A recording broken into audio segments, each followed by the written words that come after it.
Nasreen wiper जो आहे इम्कानी तूफ़ान ऐं बरसात सी व्यू समुंड किनारे तरफ़ वेंदड़ रोड रस्ता बंद करे शहरनि खे सी व्यू समुंड किनारे तरफ़ वञण खां रोकियो पियो वञे।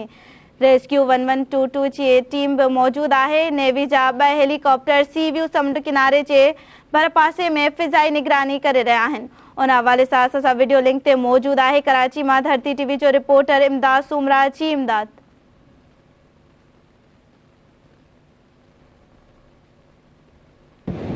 जी बिल्कुल असां हिन वक्त सी व्यू समुंड किनारे ते पिण मौजूद आहियूं। जॾहिं त मौसमियात खाते पारां अॼु जेको आहे कराची डिवीज़न में बरसात जी अगती कई वई आहे। जॾहिं त मौसमियात खाते वधीक पंहिंजी अगती में ॼाणा विया त अॼु जेको आहे ठटो बदीन घारो कराची समेत केतिरनि ई हंधनि ते जेको आहे सो अॼु बरसात पवंदी।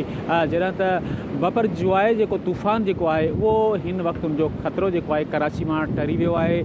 जॾहिं त हिन वक़्तु जेको तूफ़ान साइक्लोन तूफ़ान जेको आहे उहो ठटे में जेको आहे केटी बंदर तरफ़ जेको आहे 100 किलोमीटर ताईं रहिजी चुको आहे। जेको उन खां पोइ उहो उते टकराइबो। लेकिन हिन वक़्तु असां पिण सी व्यू समुंड किनारे ते पिण मौजूदु आहियूं।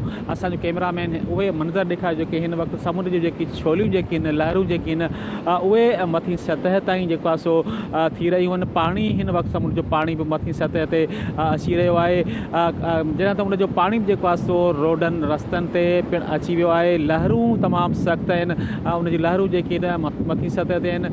जॾहिं त कमिश्नर कराची पारां कराची में जेको आहे कलम 144 लागू करण खां पोइ सिक्योरिटी जा इंतज़ाम जेके आहिनि उहे पिण सख़्तु कया विया आहिनि। सिहत खाते पारां जेको आहे एमरजेंसी लागू कंदे ठटो बदीन घारो कराची डिवीज़न में जेको आहे सो एमरजेंसी लागू कई वई आहे। पंहिंजे नाज़रीन खे बराह रास्त जेको आहे तूफ़ान तोड़े बरसात जे हवाले सां पिण उहो जेको आहे सो ब्रेकिंग्स तोड़े ॿियूं रिपोर्टूं अपडेट करे रही आहे। असां बि हिन वक़्तु कराची जे सी व्यू समुंड किनारे ते पिण मौजूदु आहियूं।